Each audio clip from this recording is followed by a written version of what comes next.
O Kishimoto revelou o primeiro Shinjutsu Uchiha do Mangekyo Sharingan da Sarada. A deusa do sol Amaterasu, mas também do universo, aquela que ilumina os céus, tem mais uma vez um poder Broken sendo completamente despertado no universo Naruto. Primeiro com Itachi, as chamas negras do Amaterasu, o Kagutsuki com o Sasuke e agora o poder da atração gravitacional, o Hirume. Que painéis insanos o Ikemoto fez nesse capítulo 21 de Boruto to Blue Vortex. Sério, além de nós termos inúmeras referências culturais shintoístas e japonesas como a habilidade principal da Uchiha Sarada, com o seu poderosíssimo Mangekyo Sharingan, que tivemos também outras referências sendo feitas que nos traz ainda mais imponência que o clã Uchiha representa na obra de Masashi Kishimoto. Afinal, só de ver o painel mais importante da Sarada flutuando no céu cheio dessas esferas negras que exercem a função de atração ou controle da gravidade, que isso lembre muito Wanda Maximoff, a feiticeira escarlate da Marvel. Antes de aprofundarmos também a habilidade especial da Sarada, tivemos o mangá 21 iniciando de uma forma bem esclarecedora do porquê os sentimentos reprimidos da Uchiha se tornou aí uma arma volátil que desencadeou em um dos poderes mais roubados da história de Naruto e Boruto. E isso tem tudo a ver também com o que vimos em Naruto com o clã Uchiha. Desde os comentários do expert em Uchiha, o Senju Tobirama, dizendo que o Sharingan são os olhos que refletem o coração e de que o clã Uchiha também é o clã que mais ama. Por isso, quando unem um sentimento exorbitante com um grande trauma, que o seu verdadeiro poder é revelado. Todo flashback envolvendo os sentimentos da Sarada em relação também ao seu papel como ninja da Folha, herdando a vontade imposta por Hashirama Senju desde os primórdios, prova que o sonho do primeiro Hokage vive sempre aceso dentro dos shinobis atuais da vila, tornando a chave necessária para o despertar de poderes ilustres, o poder de se acreditar. Essa liberação de sentimentos da Sarada, não os reprimindo mais, se tornou uma grande força para encarar a situação atual que os ninjas vivem contra os Shinjus humanoides, que são criaturas muito poderosas. E o bacana disso tudo é do Sasuke comentando com o Boruto em um flashback do passado, tudo sobre o Mangekyo Sharingan da Sarada, que vira automaticamente um poder crucial para proteger inclusive todos aqueles que ela ama. O poder do Ohirumi, ou Herume, a criação das esferas negras que tem um papel de atração gravitacional, lembra muito também a esfera negra do Chibaku Tensei, que puxa tudo para o centro, como vimos contra o Naruto duas vezes. Uma contra o Pain sozinho, na invasão de Konoha, que acarretou na aparição das 8 caudas, e a outra com o Killer Bee e o Itachi, que pensou rapidamente um contra-ataque eficaz, anulando aí totalmente a possibilidade de uma grande lua. Por mais que esse paralelo com o Chibaku Tensei tenha sido revelado, atuando com uma força gravitacional, que existe um ponto muito relevante a se comentar, que é a criação de algo que tudo indica, o primeiro Shinjutsu do clã Uchiha, a primeira técnica divina sendo feita pelo Kishimoto, que realça mais uma vez a grandeza dos Uchihas em seus enredos. Isso também não seria por menos, porque eu falei para vocês em todas as minhas análises do mangá passadas que o Boruto, como ele está overpower, cheio de habilidades sensacionais, que precisaríamos ter o Mitsuki e a Sarada despertando poderes equivalentes para um melhor balanceamento do time 7. Como futura também Hokage de Konoha, a Sarada terá poderes excepcionais que transcendem qualquer geração anterior. Seja o Itachi, Madara e até ninjas que tiveram pouco tempo de cena, como o Uchiha Kagami e o Uchiha Shisui. A batalha contra o Shinju Ryu é a prova disso tudo, já que as esferas negras anulam todas as areias de ferro para o seu centro gravitacional. A parte que o Mitsuki explica também o poder do Hirume da Sarada com o Mangekyo Sharingan, perto do Araya, dizendo que é ela que escolhe os alvos afetados, prova mais uma vez a referência / semelhança com a feiticeira escarlate da Marvel, que tem aí poderes absurdos sobre o controle da gravidade, realidade e outros poderes esmagadores. Confesso que ver também essa frase da Sarada, falando que o seu sonho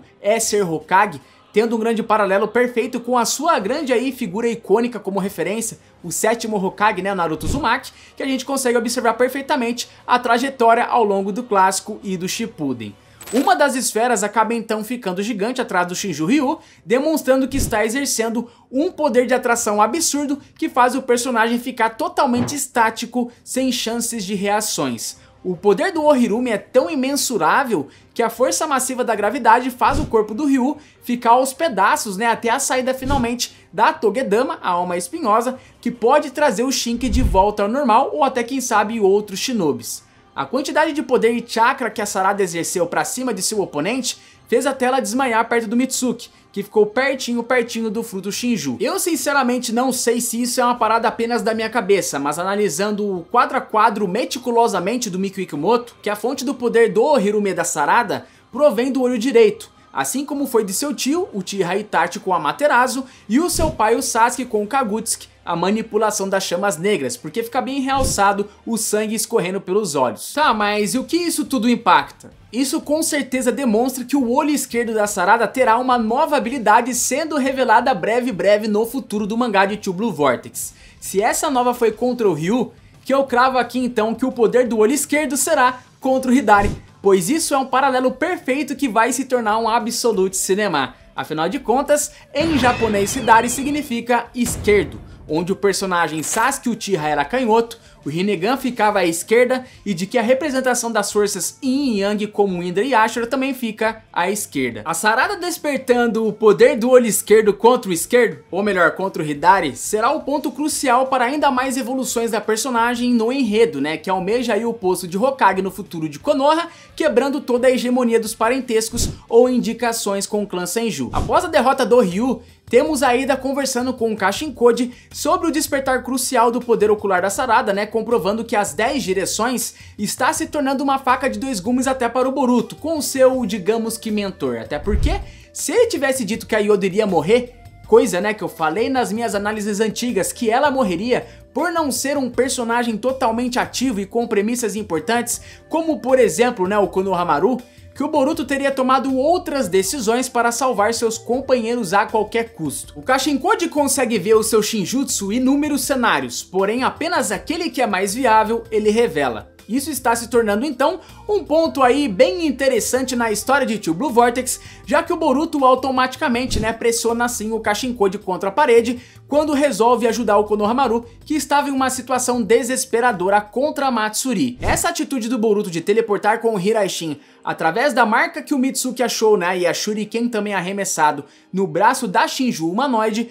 prova que esses cenários de morte previstos pelo Kashinkode não se torna verdade absoluta. A vontade indomável do Boruto agindo, né, para salvar o seu querido sensei, que inclusive tem aí um painel absurdo de arte do Miku Ikumoto, pois mostra, né, a Matsuri sendo destruída pelo corte da espada, que isso tudo também entra em conjunto com a mensagem dita lá atrás no passado de Naruto, no clássico, na batalha contra o Neji, sobre o destino do clã Hyuga, dizendo que não existe destino que não possa ser mudado através de força, coragem e determinação. Por isso o pensamento do Neji sobre o destino, assim como os cenários vistos pelo Kashinkode, não é algo que controla, mas sim uma coisa que pode ser moldada quando se vive com intensidade e o poder de se acreditar. Então, por mais que essas frases do Kashinkode tenham sido reveladas diversas vezes no passado, falando, né, que o Jura iria aparecer e matar o Boruto em muitos dos cenários, que existem variáveis externas que impedem talvez esses acontecimentos.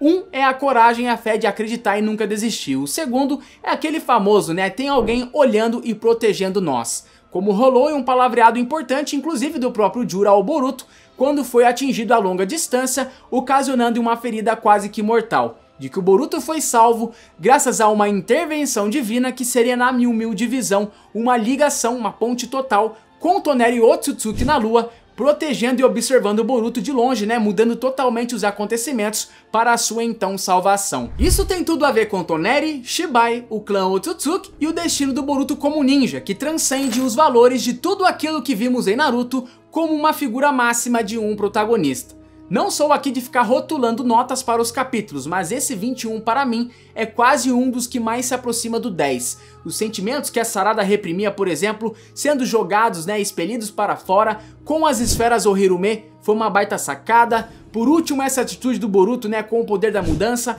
duvidando então dos cenários do Kashinkode, por conta de que os seus companheiros sim são mais importantes do que tudo. Para o capítulo 22, muitas coisas podem acontecer, porque se analisarmos o quadro geral dos ninjas nos arredores de Sunagakure, que a gente consegue perceber que a Sarada foi desgastante para ela essa batalha contra o Ryu, pode estar sim sem chakra, né, devido ao uso excessivo do Mangekyo Sharingan com a habilidade especial do Hirume. Podemos ter o Konohamaru também ferido, não mortalmente, mas nos braços pela Matsuri, o Araya cansado, o Mitsuki também, então pode ter um retorno sim dos ninjas ao departamento médico de Tsunagakure, enquanto teremos Boruto aparecendo no campo de batalha, né, como foi realmente aí mostrado no final, mas que deve ter início também no próximo capítulo do início 22, e quem sabe a aparição repentina do Jura, que aí sim teríamos um novo contexto. E esse novo contexto abordaria uma luta inédita de Boruto contra o Jura, utilizando o máximo dos seus poderes. O Boruto utilizando lá 100% do Karma e do Momoshiki,